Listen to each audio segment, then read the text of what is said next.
Insperity presents the Small Business Advocate Show with Jim Blasingame, brought to you by FedEx, CareerBuilder.com, and Palo Alto Software. This is a copyrighted production of Small Business Network, Inc., all rights reserved. And now, back to a man who didn't let being named one of the 100 most important radio talk show hosts in America go to his head. Woo! Woo! Yes! In your face! He's Jim Blasingame, the Small Business Advocate.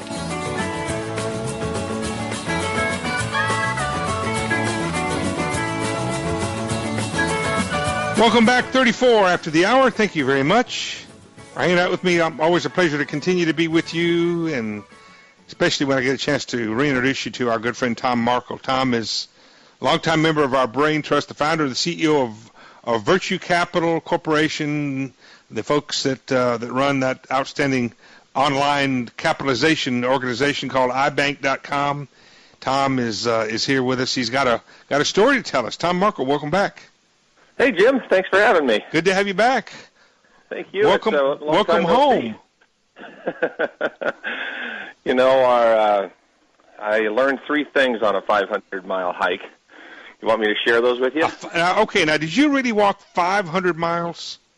We walked from Saint-Jean-Pied-de-Port, which is at the base of the Pyrenees on the French side, where about 90% of the pilgrims start. Right. And many of your listeners may have seen The Way. It's The Way, the movie The Way, by Emilio Estevez, has created 6,000 more visitors from the United States walking the way, or the Camino. Right. And you start from Saint-Jean in the Pyrenees about 6:30 in the morning, and you hike over the Pyrenees, which I wouldn't wish on anybody, but the views are absolutely breathtaking. Well, I've not been to the Pyrenees, but I've seen them watching the Tour de France. It's if you get the Pyrenees on a beautiful day, it's breathtaking to see all the red roof little villages around, the farmers and the sheep herds running through the villages, and it's just a rural, it's rural France. Mm-hmm. And then you start from there, small little town where we happen to stay in the oldest home in the city, built in 1561 and still standing. Wow. Little old lady owns it. She's not that old, of course. So where did you wind up? Where'd you go through, and where'd you wind up? Well, we went up over the Pyrenees to Aransave, which was now Spain. Right. And then the next couple of days we hiked into Pamplona, where I ran with the bulls. Right. And that was totally exciting. Scared only my laundryman will know. But anyway, you rush out. I tapped one of them on the side while the horns are standing next to me. And anyway, it was very, very fun. And then from there you hike to Burgos, which is an absolutely beautiful city. Obviously, Spain is full of all these Catholic churches. Yeah. It's a very religious place. And then from Burgos, you head up over the Nasa, which is tabletop, to León, which is another beautiful, outstanding cathedral. Mm-hmm. And then from León, you hike into lots of cities, of course, along the way, but then you hike into Santiago de Compostela. And that's 500 miles. And that's 826 kilometers, 516 miles. Wow! Oh, so it's actually a little over 500. So you did. When you say 500, you're not exaggerating. That's the real thing. Yeah, it's quite a. And so no rental cars, no bicycles, no scooters, no cabs. You can do that. I mean, people over 50 like me, Jim, and my wife.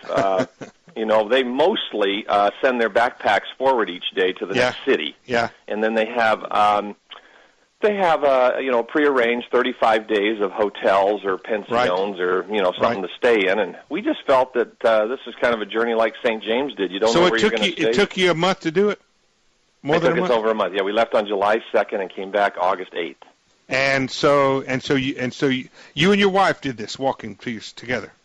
We did. And let me share with you some of the things that we did it because people do it because there's a kind of a spiritual emptiness or something that you need to solve or some confusion in our lives, and just kind of a personal thing. We have a daughter, we have 4 kids, and we have a daughter we haven't heard from in 2.5 years. And she went to El Salvador, and so we're kind of praying that we can find her and connect with her and talk to her. And And so we kind of had this, So it really was a pilgrimage for you, wasn't it? It was. What I learned is about a pilgrimage is that there's two things. In life, you can have a cause or you can have an accomplishment. Mm-hmm. Accomplishments are I climbed Mount Whitney and I did this and I did this. And causes are always about something or somebody else. Mm-hmm. And it's interesting that the people that start out as an accomplishment for the way end up only getting about 5 to 7 days. Wow. Because you have blisters, you have backache, you have pain, you tired. It's 110 degrees in the shade, it's flies, it's people that are all over the world that smell.